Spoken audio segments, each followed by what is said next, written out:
Assalamualaikum warahmatullahi wabarakatuh. Halo semuanya, selamat datang di podcast edukatif bersama saya Aisyah Karenina Ramadhani, biasa dipanggil Aisyah, mahasiswa BINUS Online University, jurusan Sistem Informasi dari kelas TTBA dengan nomor induk mahasiswa 28025264886. Podcast ini merupakan bagian dari tugas individu mata kuliah Character Building Pancasila yang didasari dari tugas kelompok, yakni kelompok saya yang mengambil topik besar, tantangan dan peluang pendidikan di era digital berdasarkan perspektif pelajar dan pendidik, serta mendukung tujuan pembangunan berkelanjutan atau Sustainable Development Goals nomor 4, yakni pendidikan berkualitas. Oke, pada podcast edukatif kali ini kita berkesempatan buat ngobrol dan sharing secara langsung sama salah satu siswa yang udah menjalani program digital di salah satu sekolah yang ada di Kabupaten Tulungagung,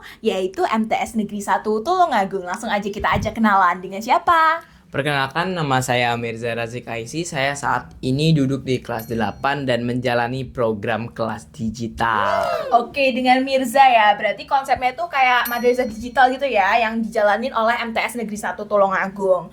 Oke, kita bakal sharing-sharing kurang lebih selama 10 menit ke depan sama Mirza terkait program digital yang udah dijalanin di sekolahnya. Oke, boleh nggak sih Mirza diceritain sedikit mengenai pengalaman kegiatan belajar mengajar kelas digital yang udah berjalan selama ini? Nah, kebetulan saya ini di generasi pertama kelas digital, dan dari segi sekolah itu sendiri sudah menyediakan fasilitas-fasilitas yang cukup memadai untuk kelas digital seperti Smart TV, ruangan ber-AC, dan sound system yang sangat mendukung kegiatan belajar mengajar ini. Jadi udah disiapin ya sama sekolah terkait kegiatan belajar dan mengajar kali ini. Oke, karena kan ini kan first time ya berarti. Ya. Yang di sekolah kamu first time dan first generation terkait program digital kali ini. Media dan platform apa aja sih yang dipakai kalau boleh tahu? Atau mungkin ada device juga, device tertentu yang disiapin atau ditentukan oleh sekolah untuk menunjang kegiatan belajar mengajar? Nah, untuk media atau platform digital yang disediakan oleh sekolah itu di tahun pertama kita masih menggunakan Google Classroom, dan untuk di tahun kedua sudah menggunakan LMS. Oke, jadi yang pertama itu pakai open source aplikasi software yang udah dipakai biasanya, dan tahun keduanya sekolahnya baru berinovasi membuat sistem tersendiri, learning management system, berarti kayak berupa web dan aplikasi gitu ya? Iya, benar banget. Oke, untuk device-nya sendiri ditentuin nggak dari sekolah atau mungkin ada disediain gitu? Untuk dari sekolahnya itu sendiri sudah minimum spesifikasi gitu. Jadi kayak harus menggunakan tablet, tapi juga ada yang menggunakan laptop itu. Dan ada yang menggunakan laptop. Oke, jadi bervariasi dan juga batasannya itu tablet dan laptop. Oke, jadi kayak udah ditentuin untuk menjaga supaya kegiatan belajar mengajar itu tetap berjalan lancar. Oke, berarti udah lumayan efektif ya untuk program yang pertama kali dijalanin di MTS Negeri 1 Tulungagung ini. Karena kita ngomongin terkait efektivitas program yang baru ini, menurut dari pengalaman kamu, apakah pembelajaran digital ini tuh lebih efektif dari pembelajaran reguler? Nah, untuk efektif ini kita masih di tahun pertama ini kita juga masih beradaptasi dari segi guru, tenaga pengajar, dan juga dari siswa itu masih beradaptasi dari metode sebelumnya yang masih metode reguler, dan beradaptasi ke metode digital masih beradaptasi gitu. Jadi kayak masa transisi gitu ya. Transisi. Ada nggak sih dari siswa atau pengajarnya yang merasa kesulitan di masa transisi ini untuk beradaptasi?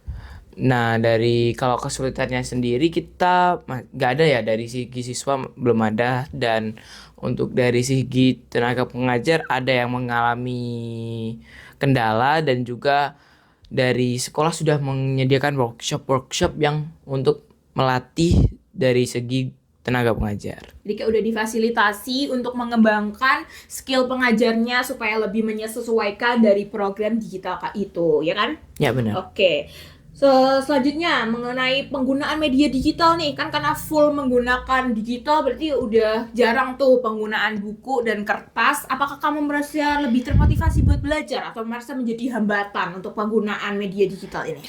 Kalau itu sih saya merasa termotivasi karena ada sistem LMS itu sendiri dan kita diingatkan untuk deadline-deadline dan juga untuk pencatatan nilai kita juga direkap visualisasi jadi kayak direkap nanti oh kamu kurangnya di sini, kamu lebih di sini. Nah, untuk kurangnya itu kita bisa manfaatkan untuk di semester berikutnya kita perbaiki lagi.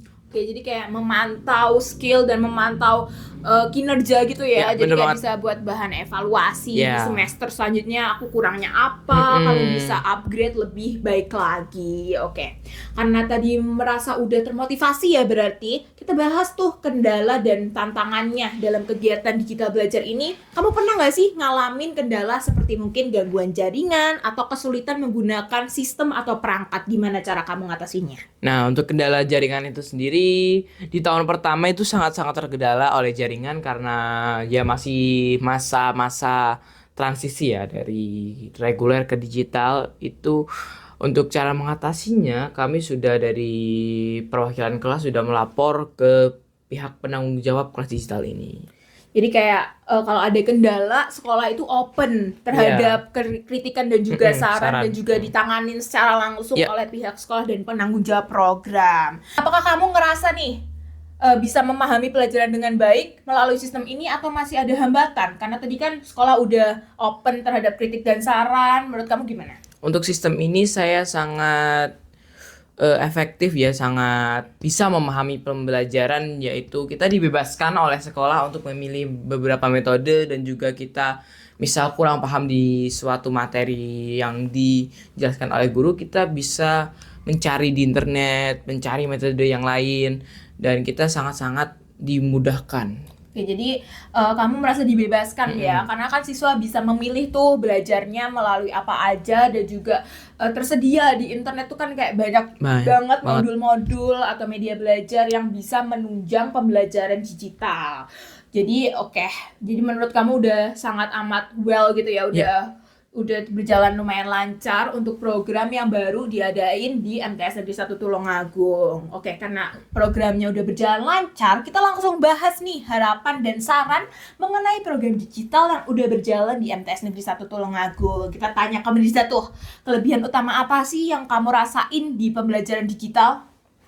Kelebihan utamanya itu di LMS-nya itu sendiri kita tadi yang sangat-sangat membantu kita dan juga dari segi tenaga pengajarnya itu sangat-sangat bisa membantu kita dan juga dari sekolah yang mau bertanggung jawab dari segi yang masalah internet tadi. Kayak kritik dan sarannya didengar. Jadi itu kelebihan yang terbantu ya. Terbantu dari sisi pelajarnya untuk menjalani kegiatan belajar mengajar sehari-hari. Oke, karena udah cukup running well tuh, kamu ada nggak sih bisa memberikan saran untuk sekolah atau guru atau bahkan penanggung jawab program madrasah digital ini agar lebih baik lagi? Untuk kritik dan saran, saya menyarankan untuk lebih well prepared di generasi ketiga ini. Soalnya di generasi ketiga ini sangat penting karena harus ada persiapan dan juga agar tidak terjadi masalah dan kendala lagi. Oke, jadi kayak nggak usah supaya tidak terulang gitu ya, supaya lebih siap lagi dan lebih welcome terhadap adik kelas yang akan datang atau yang akan menjalani program digital. Baik Mirza, terima kasih atas waktu dan juga jawaban-jawaban yang disampaikan dan sharing-sharing kita kali ini tuh cukup berjalan lancar. Kita udah tahu bagaimana pembelajaran digital yang berjalan di MTS Negeri 1 Tulungagung. Dari podcast kali ini kita dapat belajar bahwa pembelajaran digital memberikan berbagai kemudahan dan inovasi dalam proses belajar siswa. Namun tetap ada aja kendala dan tantangannya yang perlu diatasi bersama dari pihak sekolah, siswa, guru, dan penanggung jawab madrasah digital. Semoga yang apa kita bahas kali ini, harapan-harapannya Mirza, saran-saran dapat menjadi inspirasi dan bahan evaluasi dari pengembangan pendidikan digital ke depannya. Terima kasih kepada teman-teman yang udah nyimak kita sampai akhir dan juga kepada Mirza udah meluangkan waktunya, udah sharing-sharing mengenai pengalaman belajar digital. Sampai jumpa di kesempatan selanjutnya. Wassalamualaikum warahmatullahi wabarakatuh.